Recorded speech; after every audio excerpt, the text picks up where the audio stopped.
3,500 babies are left abandoned per year in South Africa.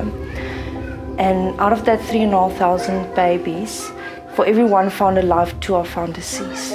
And the 3.5 is only the ones found alive. And that was in 2010. We're in 2019 now. So the numbers must be much higher. So these are the lucky ones? Yeah, you can say that.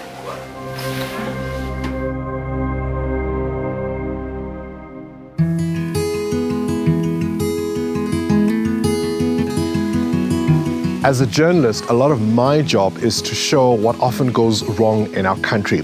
But every now and again, I get an opportunity to highlight what goes right with the country. And New Beginningz is one such example. And that's why the Dis-Chem Foundation and 702 are here for the Random Acts of Kindness project. So New Beginningz started in 2009. Our director, Taya Sim, was in a car accident and she lost her son at 9 weeks old. His name was Zamir. She couldn't cope with the loss, couldn't sleep at night, couldn't continue with life on. So she got up during the nights, got in a car and started driving on the streets. And on the street she met street children, where she tried to help street children by feeding them, getting them into organizations for placement, getting them to attend school. And then they would run away, so she would go back in the streets looking for them, find them, take them back to the organizations that they were placed at. Then her first street child got pregnant and abandoned the baby. That's when she opened the baby wall in Sunnyside. It's like a little post box.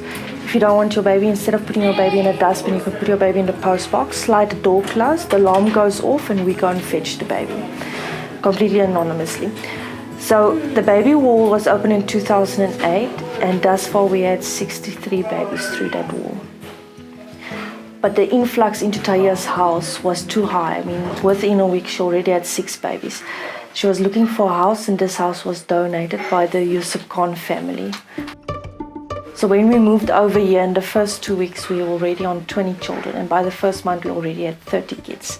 Last year, we received the baby Angel from Baragwanath Hospital. She was 14 months old, weighed 3.8 kilograms when she came in.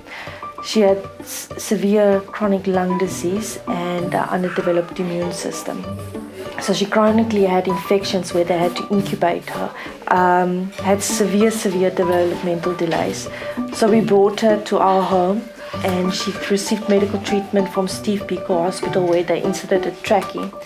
But unfortunately she passed from cardiac arrest in this house almost a year later. But she started crawling, she started talking, eating solids, standing up, but not walking yet, but standing up at least. She picked up a lot of weight.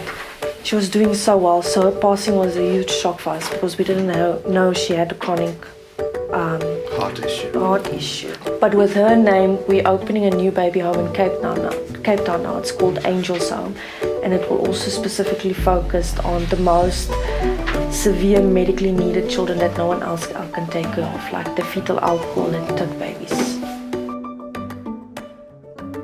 So do you have a full-time nurse or doctor, or they come here every now and again? Not really. Most of us are fully trained out of experience and volunteer work, because I volunteered for like 4 years in Kalafong Premier Ward, and Taya's done many years that before me. And then we've got 2. Then we've got Dr. Wilma Lotter from the Heart Hospital. She set up almost this whole clinic for us, constantly doing fundraising, raises, collecting medicine or medical equipment. Then we've got our oxygen concentrator there, our SATS monitor, drip stand, vaccines in the fridge. We basically do everything here that's needed.